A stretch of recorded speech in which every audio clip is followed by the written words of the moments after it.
everyone. Thank you for coming to my channel. And today I am recording my first episode. I'm going to underwrite a creative deal. So the subject property is in Fort Worth, Texas, and this property has already been closed.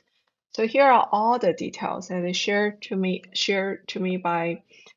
with me from the wholesalers. And this is the underwriting spreadsheet I'm going to use. So first, let's look at the subject property. So this is the subject property that we have, and we can take a quick look. It looks pretty good from outside, and we can immediately notice the flooring looks a bit different, but it's fine. It seems like it's carpet in bedrooms and also carpet here on the stairs.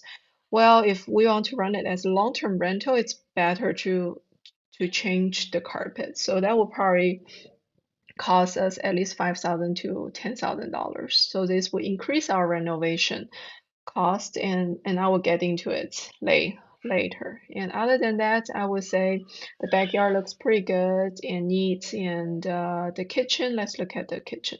The kitchen is stainless steel, like appliance, and the blind looks good, and the ceiling fan and the lighting looks good. So overall speaking, the property is actually in a pretty good condition. Okay. So let's put the address here and the bedroom count, the bathroom count, and the square footage. And I also put the original listing price and current listing price here. So these are the information you can grab from Zillow.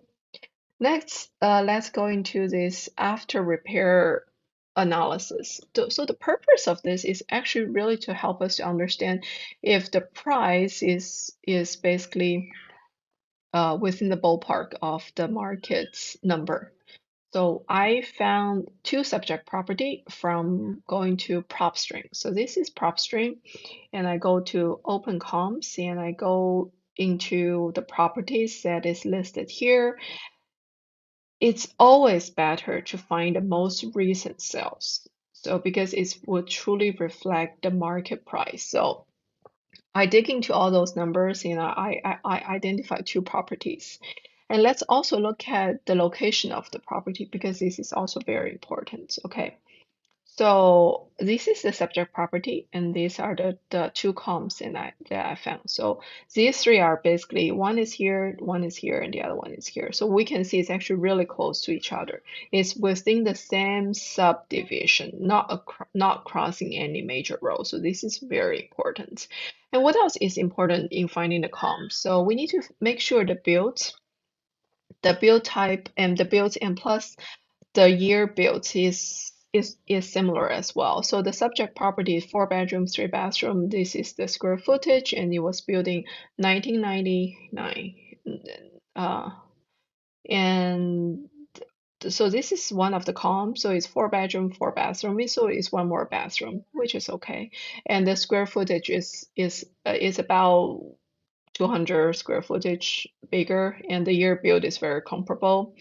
This is our the other this is our the other column. So it's 4 bedrooms, 3 bathroom, and very similar square footage. Its year build is this much, and they're all three property there. They have two levels, so this is very good.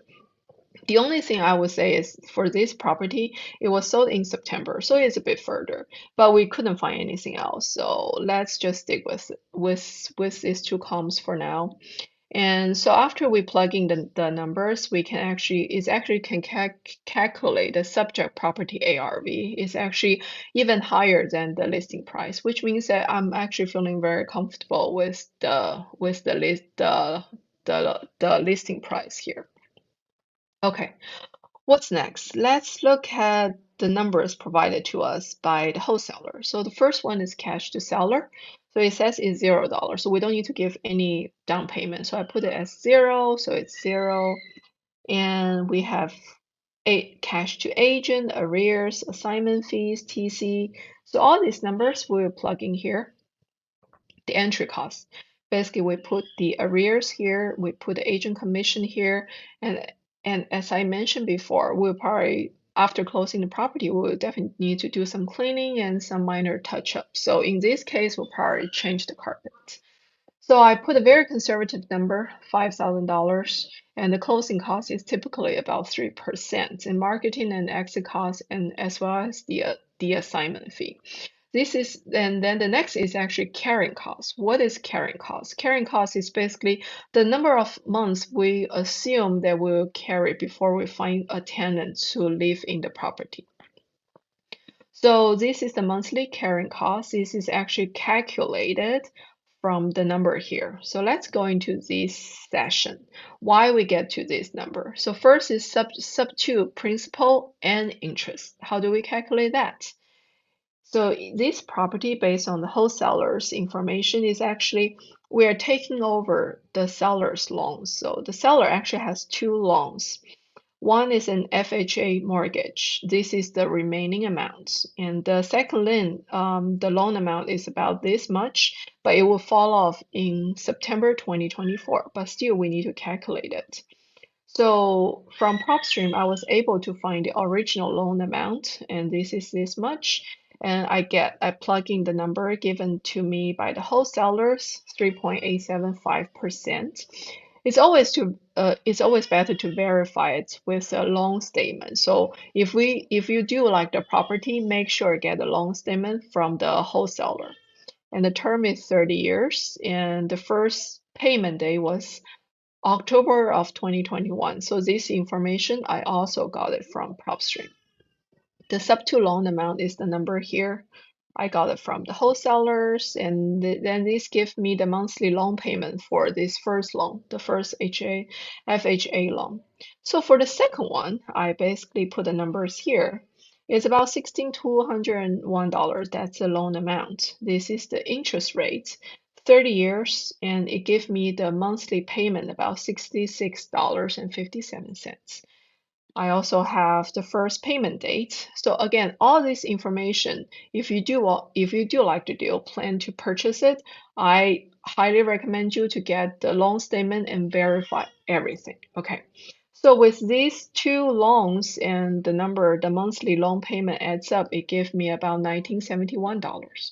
We don't have any seller finance payments. We don't have any other principal and interest payments. Now let's dive into property tax. So here from PropStream, but it's better to actually verify it using the county assessor website. But here I just did a shortcut. So I use PropStream. I know that the current property tax is about $8,647. And I put the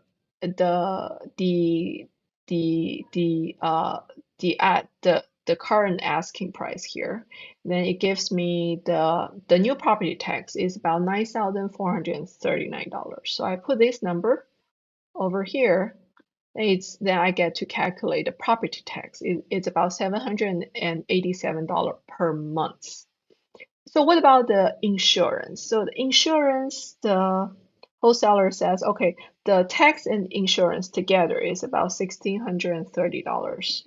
And then what I did here, so I used 1630 minus the property tax, the current property tax divided by 12. So by doing so, then I know the current insurance is about $910 per month. So what I did is I want to be conservative. So I just times 1.1 and assume that that will be the insurance I will pay on this property. So it gave me about $1,000 for property insurance on this property. And then there's also an HOA, which is $66 per year. So it gave me about $6 per month. The landscaping, so assume that, so all this, I didn't put in any number because I'm underwriting it as a long-term rental. So the tenants will be paying for it. But assume that I will probably pay for the landscaping. So it part like about $50 or $100. So here I put 50. Then we also need to factor in the property management and fee and plus the vacancy and the maintenance. So this is just really make sure we factor in all the expenses that we will have by owning this property. Say if we don't want to manage it ourselves, we will hire a property management company. They will cost us at least 10%. We also need to factor in the vacancy and plus the maintenance. So that's why it give me this number $3,814 per month just on this property. So put the number here. So it tells me the carrying cost is about this much.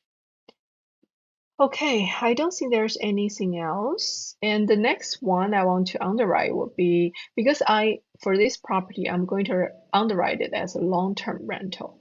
So let's see what's the monthly rental income for this property.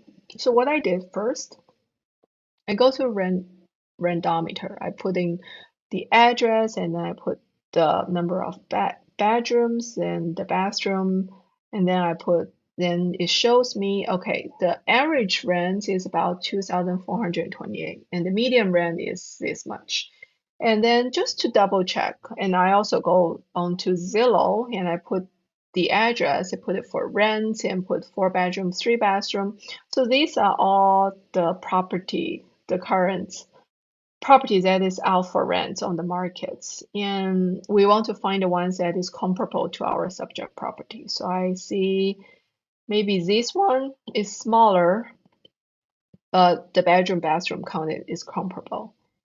And so this is listed as $2,075, but it's smaller. And we can see it's number of days listed and versus the number of contact. The number of contact is much bigger than the days listed, which means that this property is underpriced. It can rent out more than that. And let's look at this property. So this is comparable bathroom and bedroom count, but it's much bigger. And let's look at its, so 21 days listed and only 8 contacts, which means that this is definitely overpriced. What about this one? Let's look at this one. So this is also bigger and similar bedroom, the same bedroom and bathroom count.